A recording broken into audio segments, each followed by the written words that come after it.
welcome again. My name is Linda Hugo. I'm the founder and director of Beyond Curated. We specialize in offering private exclusive experiences within London and the UK. And the emphasis of those experiences is British culture and heritage. So, of course, the Tower of places to host amazing events and experiences for our guests, like private fine dining and wonderful things like that, views behind the scenes and private visits to the crown jewels, really, really rare and beautiful experiences, creating heirloom memories. And today we're so fortunate to have the most incredible speakers with us.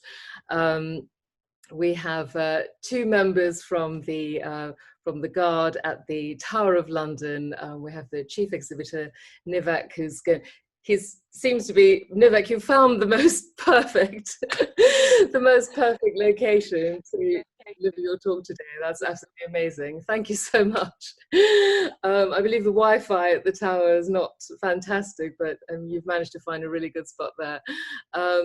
We have Alison Weir with us, incredible author and historian, and she's going to be speaking to us later.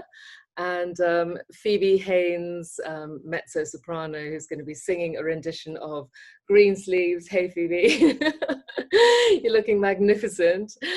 Today is, of course, the anniversary of Queen Anne Boleyn's execution. So it's a very auspicious date indeed, the 19th of May. And we're going to be hearing more about that shortly. So just until we wait for our other speakers to join us, let's start with, I think we'll kick off with Nivek, actually. If you can introduce yourself, Nivek, please, and proceed with telling us some amazing stories from within the tower and the crown jewels, of course, which we're all dying to hear about. Thank you, Linda. Firstly, thank you for everybody who's joining us. My name is Nivek Amichund. I'm the Chief Exhibitor and Chief Warden here at the Tower of London. I'm going to talk you through a little bit about the crown jewels. I'm going to share my screen with you in just a moment. So if that's okay, let me know if this works. Right, excellent. So firstly, welcome and thank you for everybody who's joined us. A particularly big thanks to those out there who are keeping us safe and keeping us going. Now, as I said earlier, I'm the Chief Warden and Chief Exhibitor here at the Tower. What does that mean? That means I'm one of 3 people in the world responsible for the crown jewels: their movement, their protection, their security. Now, I must warn you, I am a trained assassin. Not really, that was a joke. But I am a master deflector of questions. So if you ask me something I can't answer, I might just deflect the question. I know Linda's going to have time for us to ask questions at the end. So you may know this, but if you remember nothing else from today, just take one thing away from my talk, which is the crown jewels are still used for their original intended purpose. Nowhere else in the world, as far as we can tell, still use their sets of jewels for what they're made for. So we're quite proud of that. And the crown jewels were destroyed in 1649 when Charles I was executed at Banqueting House in Whitehall, and Oliver Cromwell brought the crown jewels here to the Tower, where they were smelted off in the Tower's mint, destroyed, and some of them were later bought back from the pieces that were sold off in Europe at the time. Now you might wonder, why on earth is there a spoon right at the front of my talk? This spoon is the only surviving piece of regalia from the original set of crown jewels. It was made in 1199, or the time of King John, or the Robin Hood era, and it was bought at auction by a man named Clement Kinsley. He bought it for £5 in 1649, kept it, and all through the interregnum or interregnum, the period without a monarch, he had it with him. Come 1660, in the restoration of Charles II, he pulled it out, said, "Look what I have," sold it back to the crown for £15. A quite nice, tidy profit. Now, this spoon is still used at the coronation today, where holy oils pour out of or imperial eagle into the spoon, and the monarch's blessed on a forehead, hand, and heart to represent the mind, body, and spirit. And the coronation ceremony is an ancient ceremony going back in this context for at least 1,000 years. It goes back further to time of Solomon in the Bible, but this particular format goes back at least 1,000 years that we can trace. And in the next slide, some of you may be familiar with this, but we're about to see the world's largest top quality white diamond. I should say all of the items I'm about to show you are actually in the Crown Jewels exhibition here at the Tower of London. So just here, we've got the world's largest top quality white diamond known as the Cullinan 1, or First Star of Africa. That's 530.2 carats. Now, there are larger diamonds in the world. The late King of Thailand had one, but it's a yellow diamond. Far too common, far less valuable. This is the largest top quality white diamond in the world. It was over 3,106.6 carats when it was first found just outside Johannesburg in South Africa, in a mine that was then called the Premier Diamond Mine. It's now called Cullinan Diamond Mine. Now, it was larger, the rough diamond was larger than the size of my fist, and it was cut into 9 pieces. Cullinan 1, we see here in the scepter. Cullinan 2, we will see in the last crown that I'm about to show you, the Imperial State Crown. And Cullinans 3 to 9 sit in the Queen's personal set. So she wore them. She calls them Granny's chips. And 2 years ago, I was at the mine, and I got to show you this picture here, which is it's a rough copy of what the Cullinan diamond used to look like. So that's the 3,000 carat rough. And in 2008, this stone on the left was found in the Cullinan Diamond Mine, which is a 380 carat rough diamond that we think hasn't been proven yet. We think this fits quite nicely with this stone, because there was always a theory that the Cullinan diamond was much bigger, because when it was mined and excavated, it was blasted off with some dynamite. And if you look where I'm pointing with my cursor, you'll notice that it's a flat bottom to the stone, which is quite unnatural. And this fits quite nicely as a piece. So unless this stone gets tested and it's proven to be gem quality, we won't really know for sure. And I think the mine owners actually quite like the mystery, if I'm honest. Going back to the Cullinan, when this stone was cut, it was cut in the Netherlands by a man called Joseph Asher, who worked for Asher & Asher Diamonds. And I had the privilege of meeting his great-great-grandson. And that's the slide I'm about to show you. His name is Edward Asher. That's not him, that's me. This is Edward Asher. He was the great-great-grandson of Joseph Asher, who was the man who actually cut the stone in the Netherlands. And there was a famous story of Joseph Asher, and when he cleaved the stone for the first time, apparently the cleave broke and he fainted. So I asked his great-great-grandson, was it true? And he looked at me and said, "My dear boy, my great-great-grandfather was such an artisan, there was no way that would have ever happened. He was more likely to pop a bottle of champagne than faint. So, I've got it from the horse's mouth. So I'm going to go with that story, that he was such a good artisan and he cut the stone without any issue at all." We're going to move on next to our next crown, which is probably the most important crown in the collection. It's my personal opinion, which is this crown here, which is the St. Edward's crown. It weighs about 5 pounds or 2.3 kilograms. It's made of solid gold, and it's only ever been put onto the head of a king or a queen. It was made in 1660 for Charles II, and it was the only crown, it was the crown that was smashed up with a rubber mallet and shoved down somebody's underpants at the last attempt at theft of the crown jewels.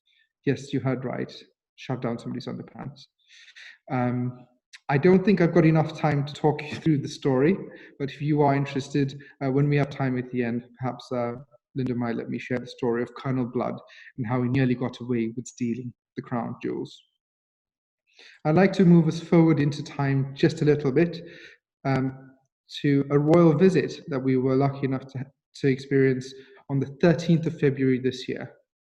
And this is when His Royal Highness, Prince of Wales, and Her Royal Highness, the Duchess of Cornwall, visited to see the coronet just here, made in 1969, for the Prince of Wales coronation at Carnarvon Castle.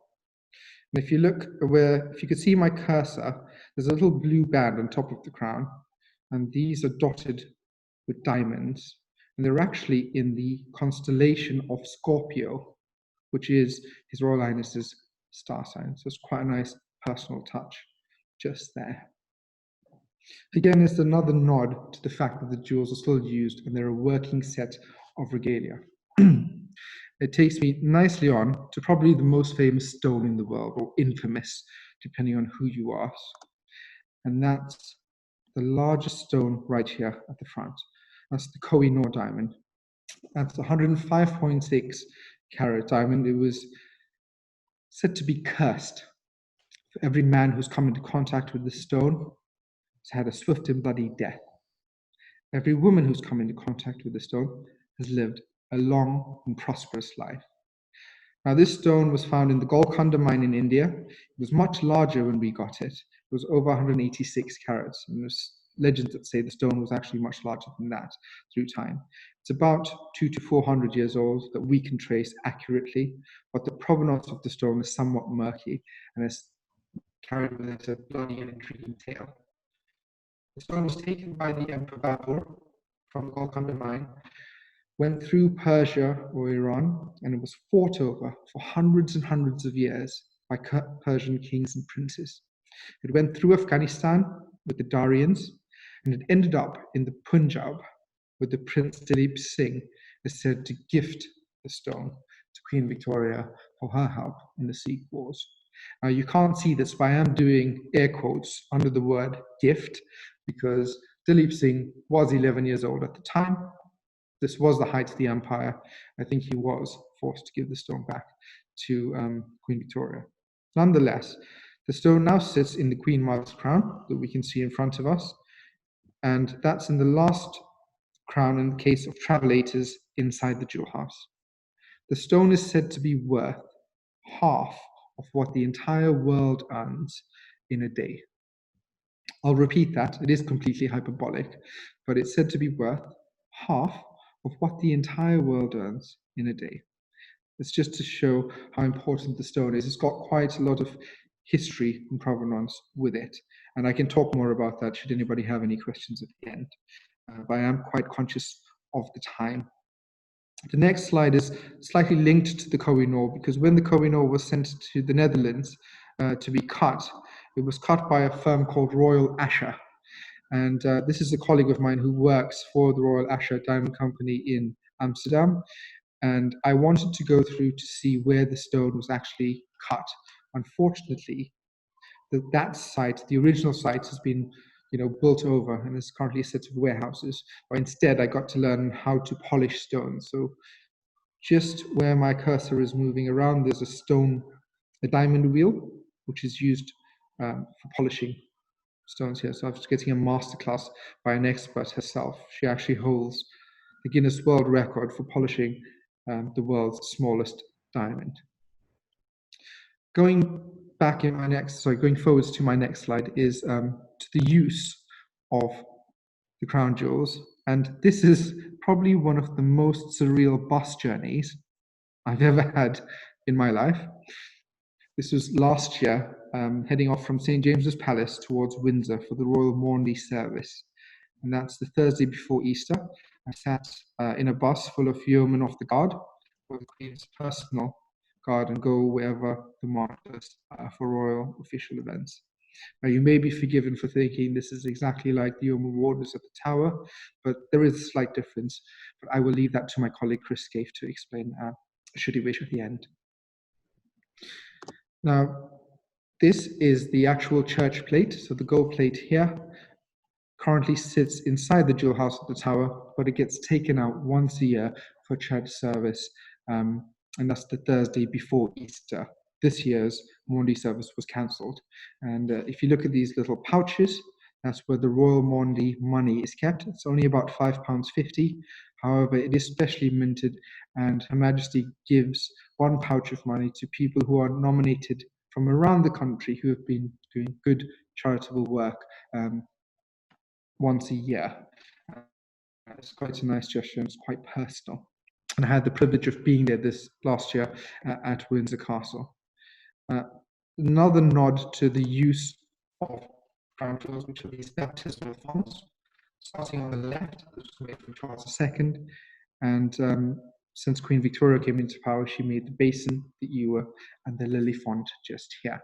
So these are still used for royal baptisms. So Prince William, Prince Harry, Princess Diana, Meghan Markle, Prince George, Princess Charlotte, Prince Archie were all baptized with these fonts just here. They currently are at home here at the Tower of London inside the Jewel House, and they do get used whenever there is a special occasion. I'm coming up to the end of my last couple of slides, but I'm going to switch now to probably one of the most famous crowns in the world. This is the Imperial State Crown.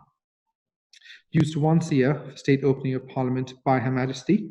You'll notice the Cullinan 2 at the front, just here. That's 317.4 carats. And above it sits the Black Prince's ruby. It's actually not a ruby at all. It's a semi-precious stone called a spinel, but for a long time it was believed to be a ruby. In fact, this is a ruby here covering a hole. If you look at that white line, there's a hole drilled through the stone because it was worn around the necks of kings.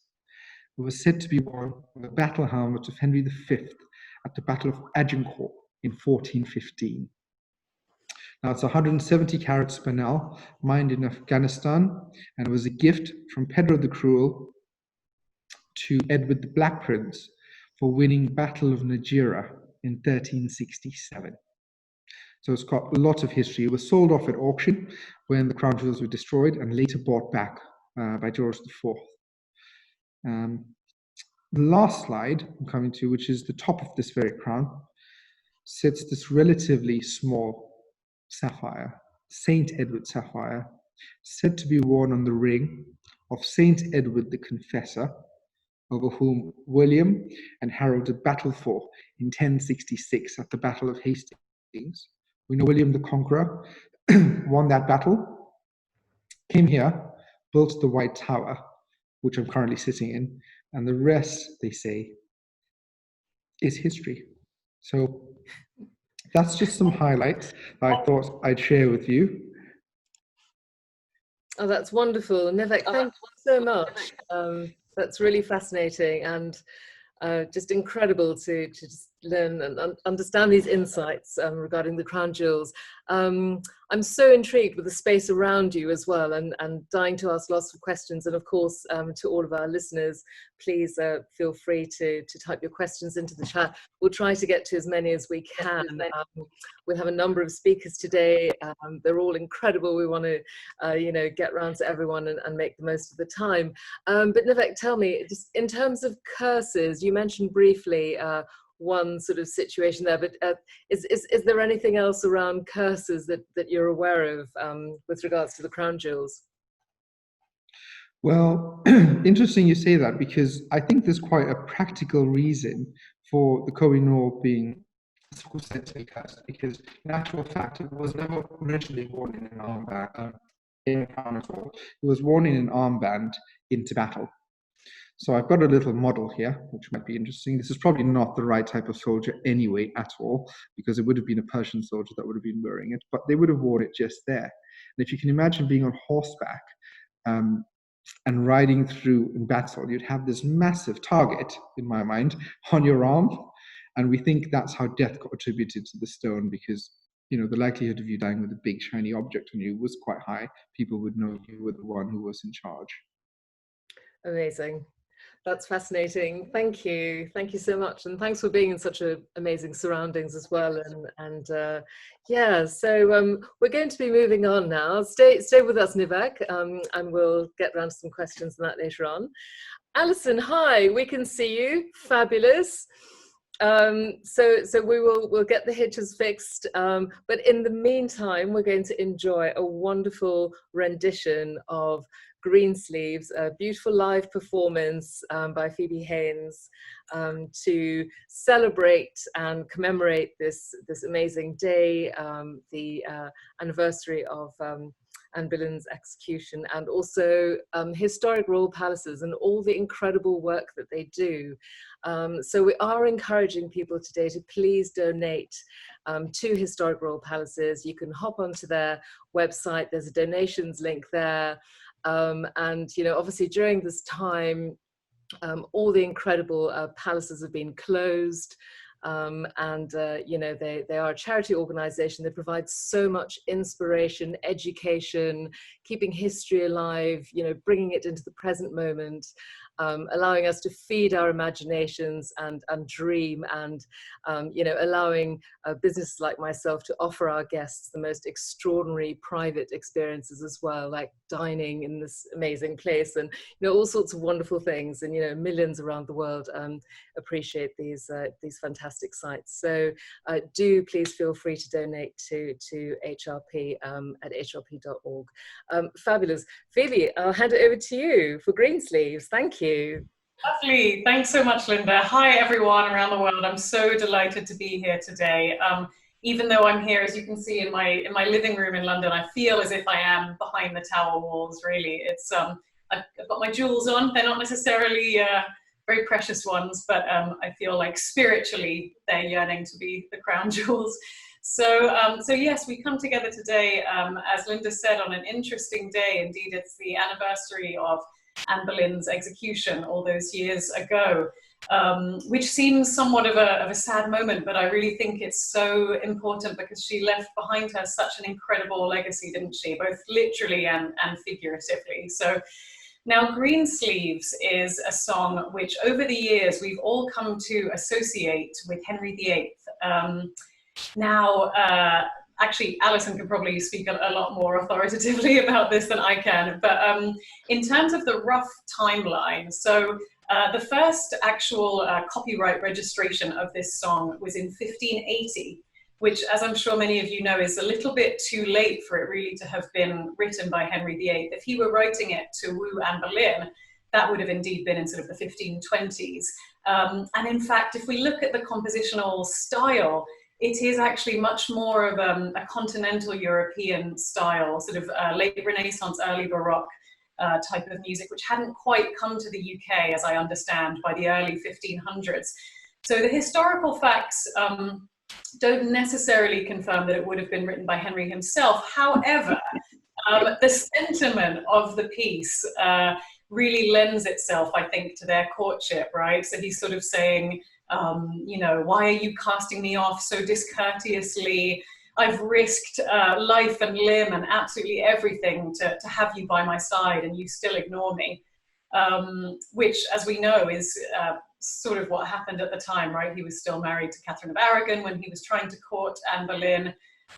So yeah, it seems just a very apt song. Now, we know that by the Elizabethan time, this song was already very well known. It was very much in the public's consciousness because Shakespeare writes about it. In fact, in The Merry Wives of Windsor, Falstaff at one point proclaims something like, "Oh, I've heard Greensleeves so much already, why are we all just talking about Greensleeves?" I'm paraphrasing horribly, but it was already in the collective consciousness by then. So if you can imagine, for these past 400 or more years, it's been a song which is just ubiquitous and everyone can relate to in some way. So yeah, and it's as you probably know, it would have been a lute song. So we didn't have modern day pianos back then. It would have been accompanied by a lutenist, or maybe even a theorbo, which is like a giant lute, really beautiful instrument. So sadly, I don't know how to play those. It takes a real specialist to be able to play those types of Renaissance instruments, but I will sing to you. So without further ado, here is Greensleeves.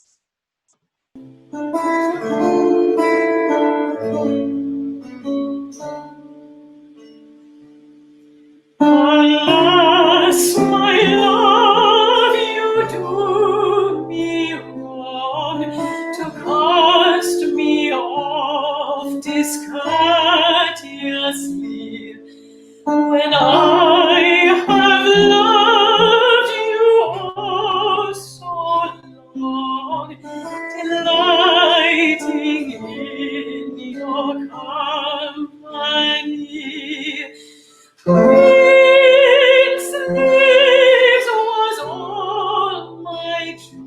Greensleeves was my delight. Greensleeves was my heart of gold, and who but my lady Greensleeves? I have been ready at your hand to grant whatever thou wouldst crave, and I have waged both life and land, your love and goodwill for to have. Greensleeves was all my joy. Greensleeves was my delight. Greensleeves was my heart of gold, and who but my lady Greensleeves?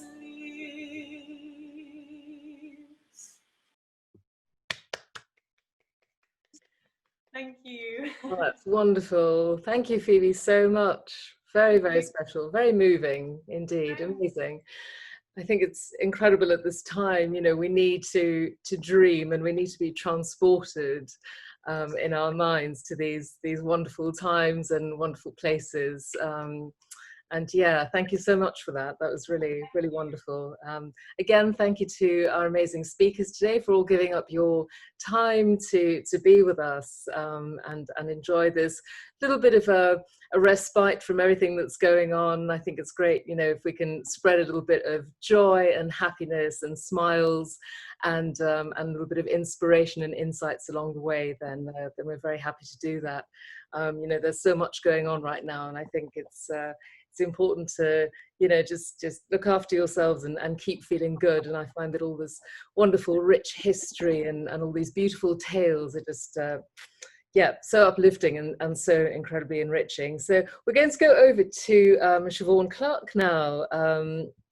Hi, Siobhan. I'm just going to unmute you there. Hi, Siobhan. Hello, hello. Sorry about the hitches, technical hitches, but so glad to have you with us. Welcome. Yes, I'm so sorry. Technology problems this morning. I'm so relieved to finally get here. I think you know, we're all kind of getting used to these sort of new ways of communicating, and it's certainly you know, has its trials and ups and downs, but you know, we got there in the end. So thank you, and you're going to give us a little bit of an introduction to the tower and share some of your knowledge with us. Yes, and I'd like to say a warm welcome actually to everyone who is joining us today. Thank you so much. I wish I could see all of you, but at least you can see me, which is great. I have got some slides to show you, because what I wanted to do was do a little introduction just to kind of put the tower in context and perhaps provide a few insights that might be a bit unusual, might be. So, when we think of the Tower of London, we do tend to think of a place of execution. It also conjures up images of battlements, ravens, yeoman warders, and of course the crown jewels. But it's very misleading the way most people think of it in terms of torture and execution, despite its reputation. There's much more to the tower than that. Its beginnings were at the time of the Norman Conquest, and this is the White Tower built by William the Conqueror.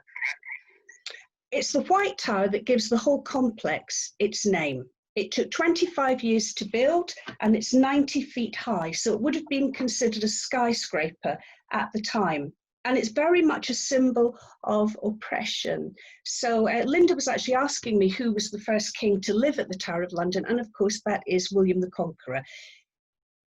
it took, there's about 10,000 Normans, and they have to control the population of 2 million Anglo-Saxons. So they do that through this kind of brutal symbolism, these statements, building castles all over England. And this is very much a statement about controlling London. They even imported the stone from France to build the tower, the White Tower. Notice that the windows are very high, built for defence. Notice the wooden staircase, and that's how it was at the time. And it's built like that so that if the tower was attacked, the staircase could be burned or easily dismantled. Now, if you go inside the White Tower and climb to the very top, you find this wonderful dragon. His name is Keeper. And at first, it sort of looks like something for children, but actually he's a brilliant learning tool because he's encapsulating all the different institutions that made their home at the Tower of London. So Keeper was built by the Royal Armouries in 2012. And he's composed of thousands of items, of different items. And it's very much in the tradition of 17th century tower displays. But if we take a closer look at him, we can see armour, for all the armour that was stored at the tower. We can see kegs of gunpowder. There are documents here in his legs because the tower housed the Public Records Office up until the early 19th century. The gunpowder represents the Board of Ordnance, the Royal Armouries. And then even if we look inside the dragon, we can see coins here for the royal mints. For hundreds of years, all the coins were minted at the Tower of London. Then we have these documents here, which are probably death warrants. And this reminds us of the executions. The keys here reminds us that it's a fortress, a place that is securely locked. And finally, the jewels, reminding us of the spectacular crown jewels. Now, we've had wonderful explanation of the crown jewels from Nivek, so I'm not going to say too much about that, except just to say that magnificent as they are not the oldest regalia in the United Kingdom. That distinction belongs to the honours of Scotland, which were made for James IV at the end of the 15th century. You can see the honours at Edinburgh Castle, but certainly the English crown jewels are more magnificent. As Nivek was explaining, you've got St Edward's crown there on the left, and then on the right, the Imperial State crown, which was made by Garads. And then we're going to move on.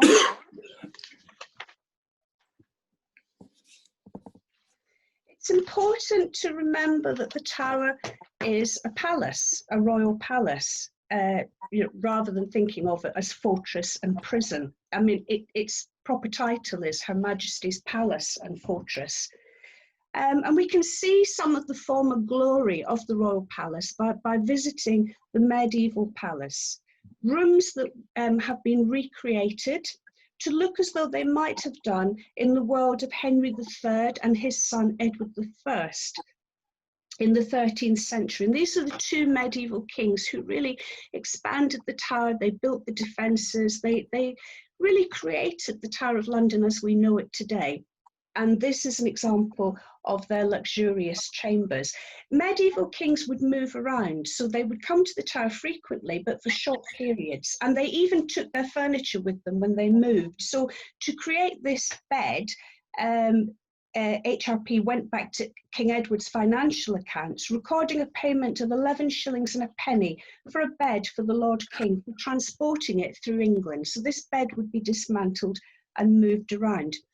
Here on the left, we can see this beautiful little oratory, and it comes off the bedroom, like almost like an ensuite. It's a lovely, evocative little place, and it's a reminder of the importance of religion to the medieval mind. So the king might get up and pray at any time, perhaps during the night. So he wants his little chantry, his little oratory nearby him. It really undermines the fact that if you want to understand anything about medieval thinking or how the Tudors thought, you need to put the religion back because it was so important, so fundamental. And then the menageries, one of my favourite aspects of the tower actually is the menagerie. We have these wonderful beasts that were created in 2010. The fact that there was a menagerie at the tower stems from the medieval practice of kings giving each other living animals as gifts, and the animals represent heraldry. So Henry III is given lions in 1235 by the Holy Roman Emperor, and that's when he decides to start a zoo, effectively, at the Tower of London. And it grew. He receives a polar bear from the King of Norway in 1252, and an elephant in 1255 from the King of France. The polar bear seems to have coped quite well. He was allowed to go fishing in the Thames. They attached some kind of manacle to his back paw, and they let him go fishing, which he was probably delighted with. But his keeper maybe wasn't so delighted, because the keeper was expected to go with the bear into the Thames when he went fishing. And then we have this amazing elephant, and the chronicler Matthew Paris describes the elephant coming in and causing a sensation in London as people flocked to see him, the first elephant to be seen in England. So this is they're living heraldry, but they're also giving people a glimpse of exotic beasts. And also it really reminds us how the Tower of London has been a tourist attraction for such a very long time. So it is most famous as a place for prisoners, the idea of being sent to the Tower. And this all really happens under the Tudors and Henry VIII's ruthless elimination of those who stood in his way. And it reaches its peak as a prison in the 16th and 17th centuries. People who fall into disgrace are described as being sent to the Tower. And the list goes on. The famous lawyers and statesmen, Thomas More, Thomas Cromwell, and then the Queens, Catherine Howard, Lady Jane Grey, Sir Walter Raleigh. It goes on, the Earl of Essex, Elizabeth as a princess. But the most famous prisoner of all is probably Anne Boleyn, and she's the one that people ask about when they come to the Tower of London. And she has held fascination for a very long time. In the 18th century, visitors were encouraged to believe that the tower held the axe which took off Anne's head. I wish I could see Alison's face at that. Because as I'm sure all our listeners know, she was beheaded with a sword. So it's remembered as a very bloody place because of these very famous people who were executed in the Tower. But it's really important to remember that there were very few of these executions. In fact, only 7 executions within the Tower of London. Most people were executed on Tower Hill. And even there were only 112 executions in a 400-year period. So by me giving you these figures, you can see that the whole thing has been exaggerated. The Tower's role as a prison was incidental to its main functions, which were to be a royal palace and a stronghold. And this is underlined by the absence of any purpose-built prison cells. Prisoners were just housed wherever they could fit them in. For some prisoners, this could mean really comfortable accommodation. They were allowed to bring in furniture and tapestries. A really good example is Sir Walter Raleigh, and this showing his room here on the left. He was held for 13 years, so probably one of the longest prisoners at the Tower. But he was not held in sparse conditions. It was very comfortable. He had his family with him. And being in the Tower was actually much safer than being in one of the ordinary prisons like the Fleet or the Clink. So this idea of people being in dungeons and prison cells, again, is not quite right. And of course, Anne was held in luxurious royal apartments. Also, the Tower's reputation as a place of torture, it was popularised by propagandists in the 16th century, mainly because of Jesuits who were sent there in the reign of Elizabeth I, and then 19th century Romantic writers. So the torture thing has all been exaggerated. No official records exist as to where people were tortured. We do know John Jarrett, the Jesuit, was tortured in the basement of the White Tower. But what is certain is were not as many cases as popularly imagined. The Privy Council had to sanction the use of torture, and it was not often used. Between 1540 and 1640, there were only 48 recorded cases. So that's not a lot in 100 years. Torture was illegal in England after 1640. However, it was still legal in Scotland and wasn't abolished until 1708. So if the king needed to torture any of his subjects, as James II did after the Monmouth Rebellion, he would have to send them to his northern kingdom to torture them legally. So we've just had VE Day, and I thought it might be good to talk a little bit about what happened over the Second World War. Our last state prisoner to be held at the Tower was Rudolf Hess, and this is where he was held, here in the Queen's House, which would have been known as the King's House at the time. He was only held for 4 days, and then he was moved on, but he was the last state prisoner. And this was in 1941.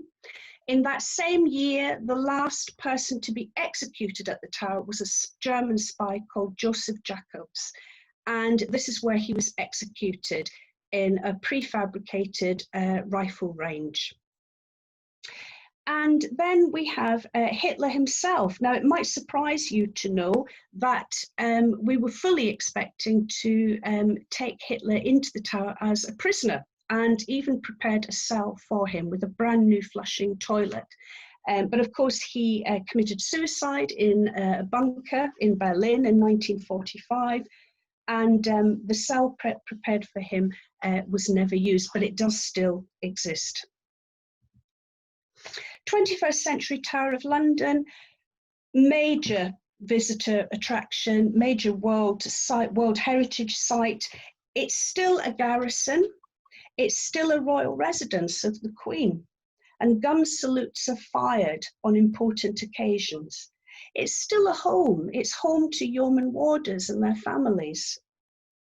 Made famous as a prison and a royal execution site, but there's so much more to the Tower, as palace, menagerie, treasury, armoury, and home to the crown jewels. So that's just I hope, giving you a little overview, a little insight into some of the different aspects of the Tower of London.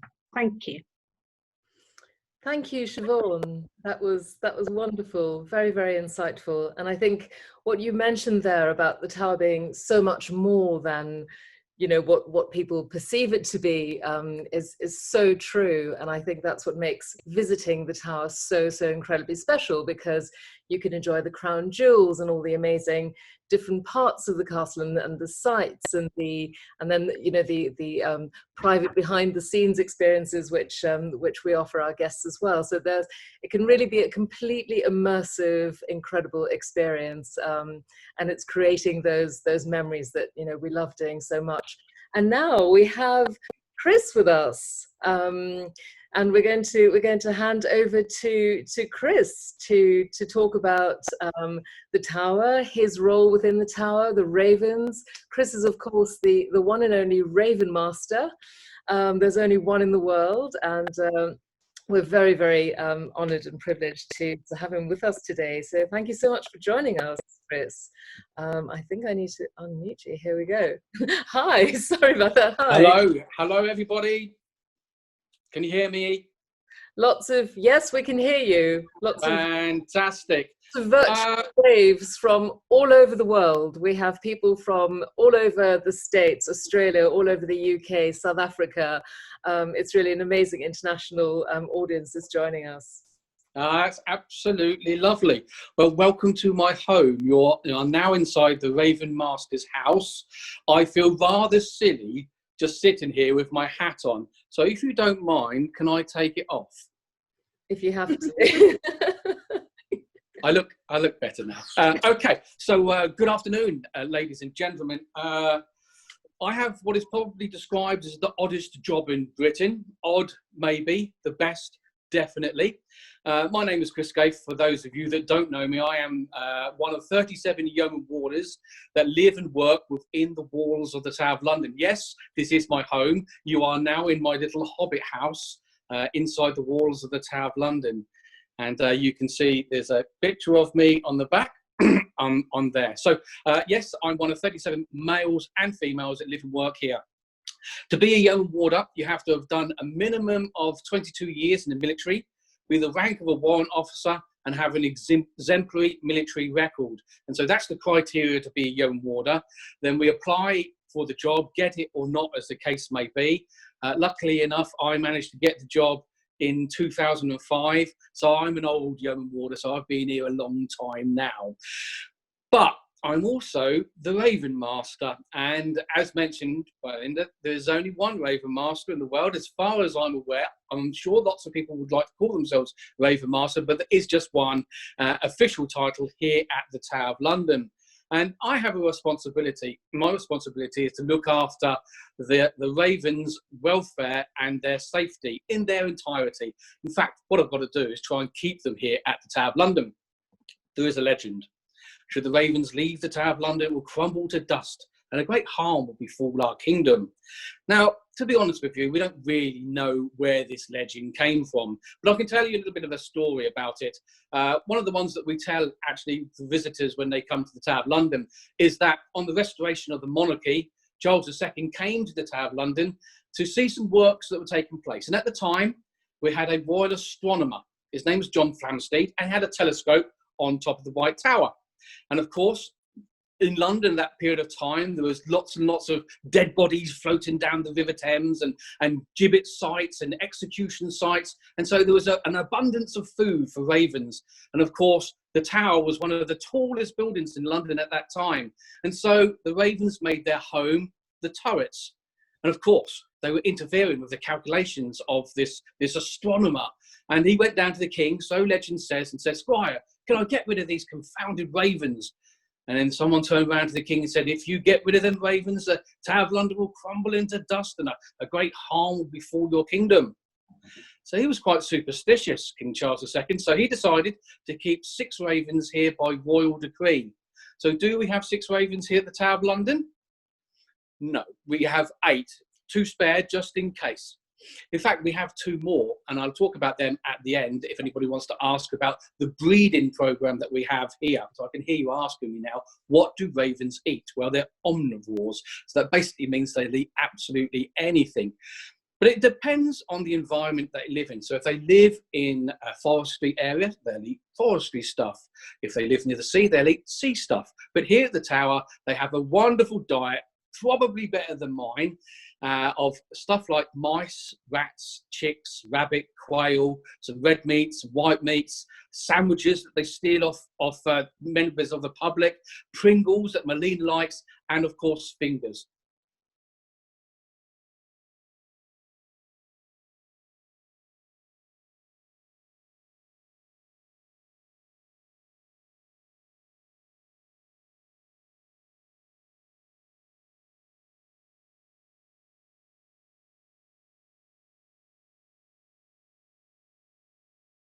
So I go down to my store, I'll open up the store, I'll get the food out and prepare the food. In the case of a big fat juicy rat, never have your breakfast before you start chopping up a rat. Believe me, it's not very nice. Okay, I'll tell you one story about a raven called Moonin. Sadly, Moonin's not with us anymore. Moonin passed away last year due to age-related illness.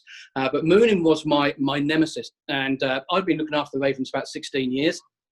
And I used to call her the Black Widow. She'd had 3 partners. 2 of them she had taken to their deaths, and the other one actually outlived her, so that was all right. But Moonin, one day, I went down to the enclosure, and I'd had a night out previously, and I was a little bit worse for wear, and I'd had a bit too much to drink, to be honest with you. And I went to open up the enclosure, and we was going through a period of time where we was practicing a minimum wing trimming, and so we allowed her to have lots of movement. And I opened up the enclosure. I didn't realise that I'd done it, and she was there. She sneaked behind me, and she flew off. And she flew around the tower several times, getting higher and higher and higher. I just stood there with my mouth open like a little bird looking. and she'd gone. So I spent all the day, and I'm really cutting this story short, spent all the day trying to find her. Didn't find her at all. She'd completely and utterly flown off until the evening time. And all the visitors had gone. I spent one last time looking around for her. And I got a phone call from the control room saying that they think that they'd seen a raven on top of the White Tower. They had. She was right on top of one of the rooftops. Now, I am one of the only people in history that I know of, apart from Ranulph Flambard, perhaps you expect down rather than up, who's actually climbed the White Tower right to the very top to catch a confounded raven. I hope you enjoyed what I was talking about. That's amazing.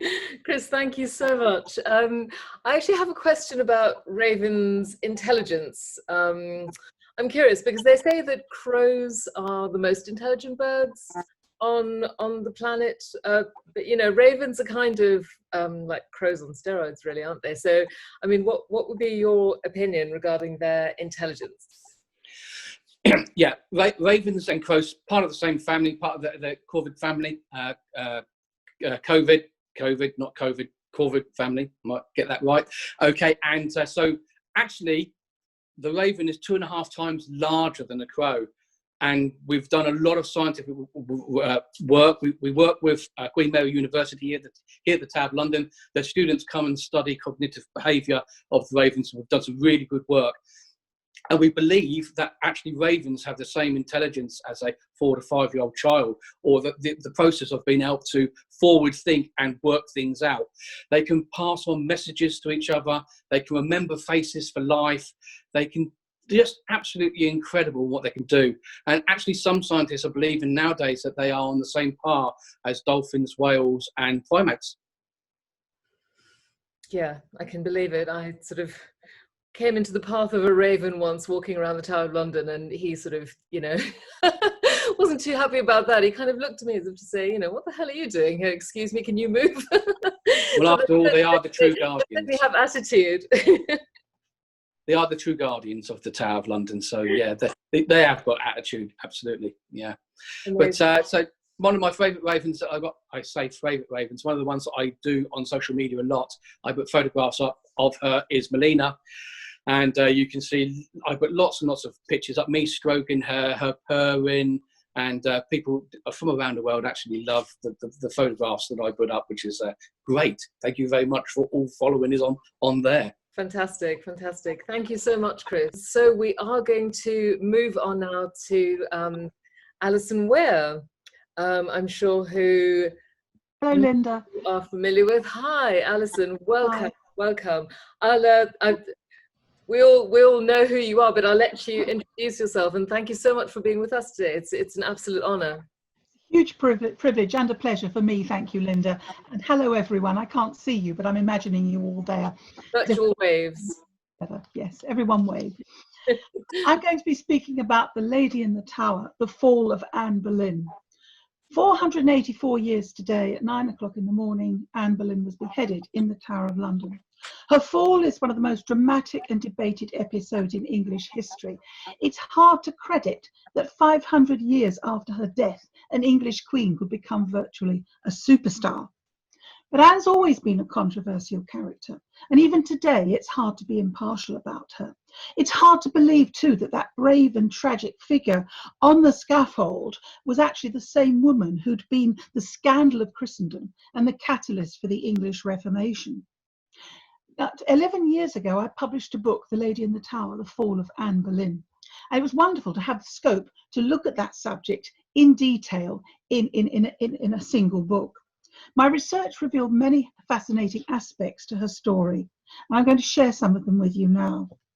Anne Boleyn was Henry VIII's second wife and the great love of his life. For 7 years he pursued her, being constrained to keep her for scandal's sake at arm's length. Only God can abate his madness, one ambassador observed. To marry Anne, and in hope of the son he hoped she would give him, Henry was driven to put away Catherine of Aragon, his devoted but sonless wife of 20-odd years. He was ready to sever the English church from that of Rome and to risk excommunication and war. But Anne, once won, was a disappointment.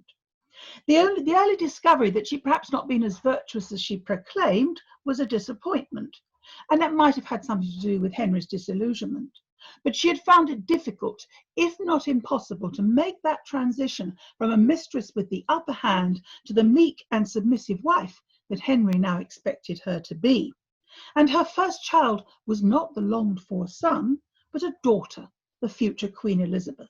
And that was a crushing disappointment for Henry, because he urgently needed a son in his own mind, and it had not yet been shown that England could be ruled successfully by a woman, as Elizabeth later did.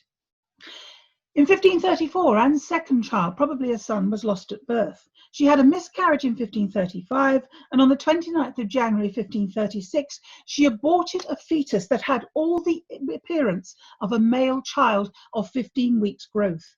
As the historian Sir John Neal famously wrote, she had miscarried of her saviour. And yet, there is little evidence that Anne's miscarriage was the direct cause of her fall. She was widely unpopular in England and had many enemies at court who were already doing their best to break her marriage to Henry VIII and exploit his increasing interest in her maid of honour, Jane Seymour. Chief among Anne's secret enemies was the King's principal secretary, Thomas Cromwell. Cromwell was an administrative and financial genius, clever, pragmatic, hard-headed and ruthless, all qualities much admired by the king and useful to him. Cromwell was the king's ear and mind, to whom he entrusts the entire government of the kingdom, it was said. Cromwell had once been Anne's staunch supporter, but they had fallen out. She'd even boasted that she would live to see his head cut off.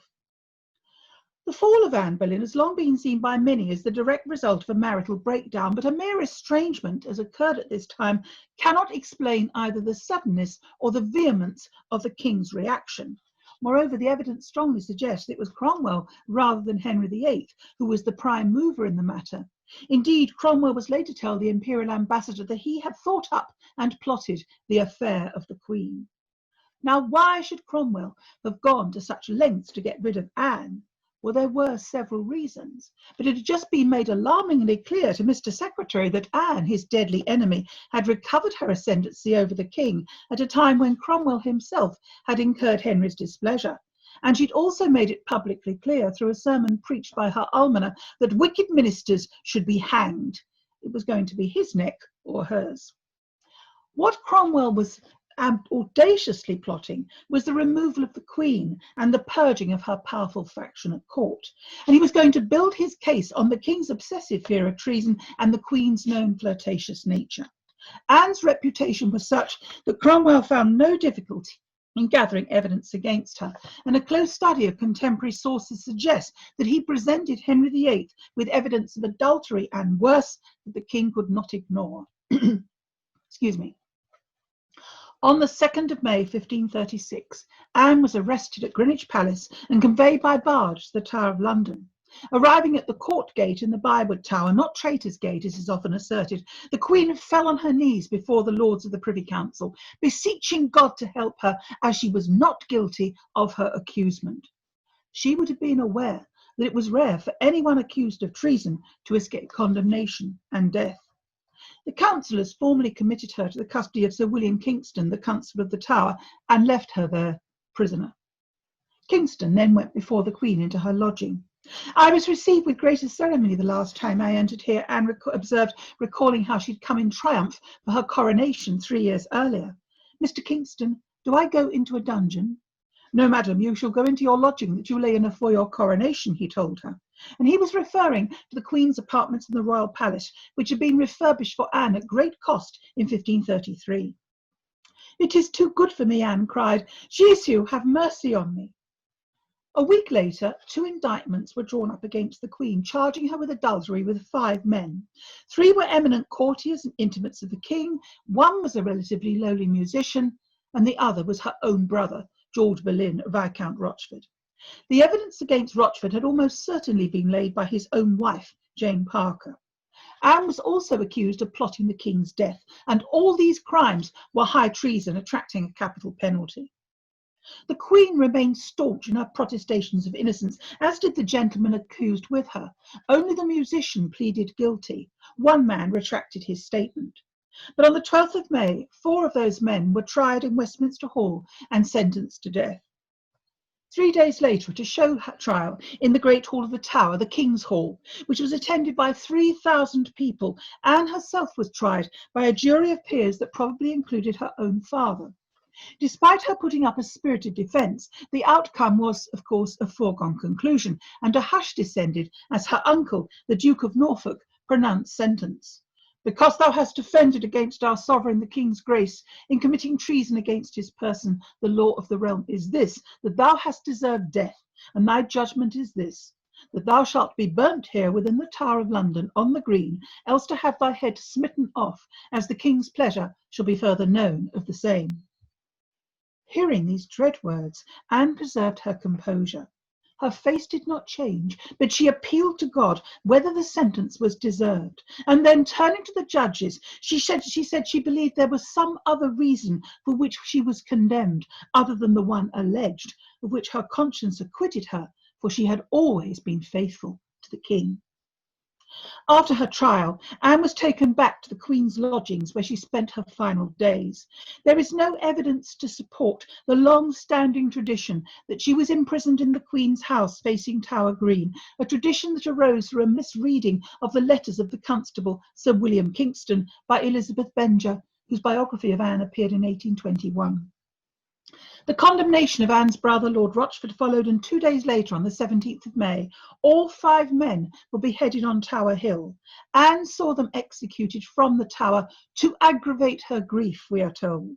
And that same day, her marriage to Henry VIII was annulled, and her daughter Elizabeth declared a bastard. The King, claiming to be moved by pity, vouchsafed his wife the kinder death. Even before her trial, he had sent for the executioner of Calais, an expert swordsman, to behead her. And there can be little doubt, I think, that the promise of the kinder death by the sword was used as a bargaining tool to secure her agreement to the dissolution of her marriage and the disinheriting of her child. The Queen's execution was set for the 18th of May, but it was twice postponed because the King and Cromwell needed time to ensure that a reasonable number of spectators would be present. Throughout the whole legal process against the Queen, the government had taken pains to ensure that justice was seen to be done. But the delay was torture for Anne. "Master Kingston," she said to the constable, "I hear say I shall not die afore noon, and I am very sorry therefore, for I had thought then to be dead, and past my pain." Kingston told her there would be no pain, it was so subtle, and then she said, "I have heard say the executioner is very good, and I have a little neck," and she put her hands around it, laughing heartily. Kingston observed to Cromwell, "To my knowledge, this lady has much joy and pleasure in death."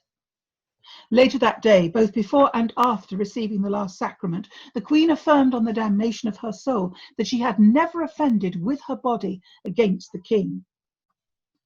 At 8 o'clock on the morning of the 19th of May, 1536, attended by 4 young ladies, Anne was escorted by Sir William Kingston to a newly built scaffold that stood before the House of Ordnance facing the White Tower.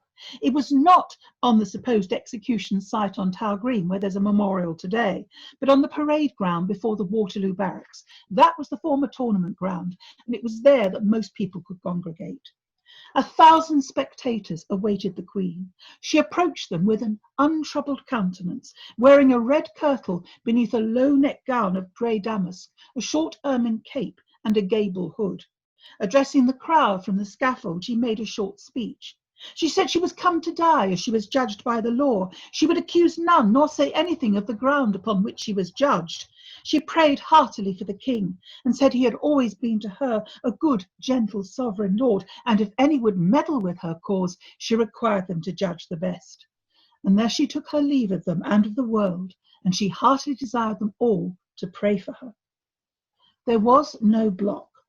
Anne knelt upright on the straw, bandaged her own eyes, and then prayed aloud, waiting for the blow, saying over and over again, "O Lord God, have mercy on my soul. To Christ I commend my soul." Distracted on purpose by the executioner's assistant, she turned her blindfolded head in the direction of the scaffold steps, and at that moment the swordsman removed his shoes, came silently up behind her, swung his sword to gain purchase, and swiftly beheaded her, as quickly as you could say a paternoster. And as the head fell, a judge observed, the eyes and lips were seen to move. So was she innocent, or did she deserve her punishment? In assessing the surviving evidence for and against Anne Boleyn's guilt, the truth became staggeringly clear. But if you want to know what it is, you'll just have to read my book. As Anne said, if any would meddle with my cause, I require them to judge the best. And I hope that in my book, I have done just that. Thank you, ladies and gentlemen. Happy to take any questions later. Thank you, Alison. That was absolutely wonderful. Again, just feel completely transported. Thank you. Time. It's a grim subject, but it's amazing how many different things emerged in the research, so I could retell that story of her end. Yes, thank you so much. Absolutely wonderful. So thank you so much again to absolutely everyone who has tuned in to listen to this fascinating webinar. I'm sorry we don't have time for all of your questions, but please feel free to get in touch. You can contact me directly at linda.hugo@beyondcurated.com. And do have a look at our website as well to discover more about what we do.